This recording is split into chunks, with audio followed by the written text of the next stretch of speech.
Welcome back. So, Mrs. Beniche, we're talking about that achieving this leadership system. We talked about taking it from the lowest level, especially in this festive period. How can we achieve that? For example, the kind of governance we have run required that we should have known that towards a season like this is what happens. This is not the first Christmas Nigeria is celebrating. And therefore, leadership requires that you extrapolate, you look forward into the future and decide that what the kind of things can be. For example, agricultural products should have been subsidized. People should have been well supported in the agricultural product. If there's something that is easier for us to do, we have land that people don't have. The arable lands are in Africa, and Nigeria has the huge amount of that. And so you understand that feeding, celebration, parties, weddings are scheduled at this season. And therefore, the demand, I mean, I'm not an economist, but at least we did those basic ones in secondary school, demand and supply. And so you need to understand that annually, yearly, the demand for product is going to be high. Why? People have given birth more now. The population of 2018, it has changed. It's not the population of 2017. And so whatever decisions that are being made because of the public, and those at the lowest level, you make it so that their lives will be more bearable. But what about the individuals? The individuals, the responsibility of the individuals is a corporate thing. It's the issue of families, it's the issues of, like I always say, it's the religious body, and it's the issue of governance. Nations that operate the way we operate, where you don't give private sector enough leeway, since you are non-governmental and centered on government, if you were opening up the governance even into the private sector, then you can have private sector who are participating in what I call national orientation. All nations that made transition is a research. Absolutely all. How to go through orientation. You build the nation you want. You decide on the system. I mean, someone is here today, normally every Saturday you're doing etiquettes. It is required that a nation behavioral pattern must be shaped. No nation became great by magic or by spirits. It is orchestrated. Nationhood is an orchestration. It's like an orchestra who does his finger up and down. The drum is drumming. When he wants it louder, he puts some of his hand. How they do it, I'm not a musician. You know, they keep moving and they're going. You are watching and you don't even know what is happening. But when he does to the left, the people who he's doing it to, they understand it. That's what leadership is. There's an orchestration.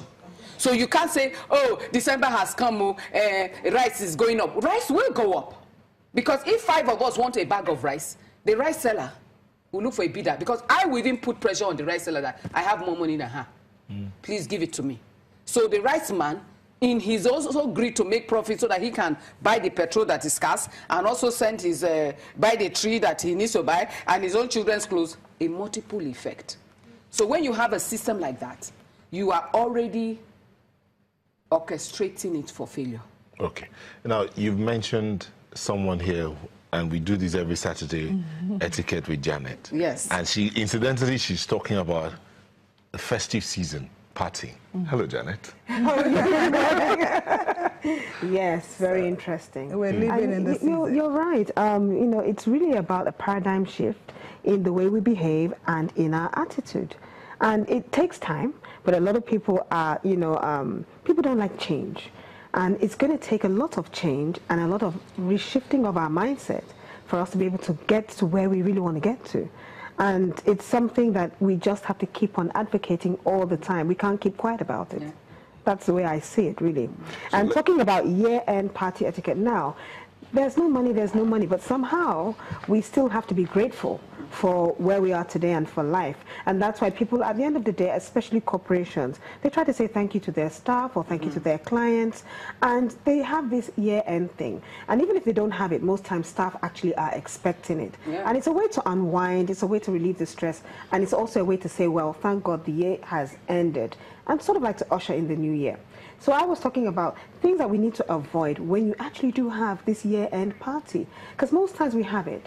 Now, it's really funny. Your organization is having a year-end party. I think that one thing you have to avoid is lateness. Why would you want to go into that function late?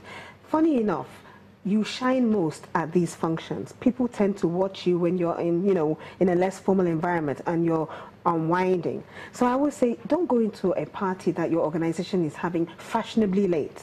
See me, I have arrived. We want you to go in, because most times, most of the important information or announcements happen at the beginning anyway. So and there's no excuse really. Most times you close earlier, you close at least a little bit. They give you more time to get to that function. Fashionably late is not acceptable. Lateness in general is something that you need to be able to manage. And when it's a corporate organization, that's one where they're actually watching your sense of timekeeping. Another thing is, sometimes people go to these corporate functions thinking that it's still social. They go in inappropriately dressed.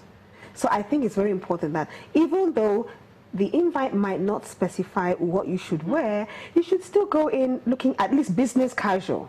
If you get into the event, you can pop off the jacket if you feel that this is a place where let me really unwind. But go in looking a little semi-formal, I would say. Not the tie and all that thing, but at least going looking respectful, looking appropriate, looking like you're going to fit into the crowd, not looking like you're going to the club. So some people think, it's a year-end party, let me wear my mini skirt and let me wear something that's blinging so much, and then you get it all wrong. And sometimes, again, another thing you need to avoid when you go to these events is overeating or over drinking. Once again, the walls have ears. They're watching your behavior. Everybody's watching you. And we want to see, how do you normally behave if you're in a social event anyway?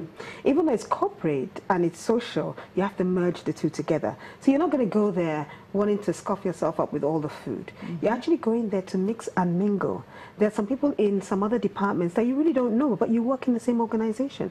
This is the time to network and at least build more relationships with the people that are around you and create that team spirit.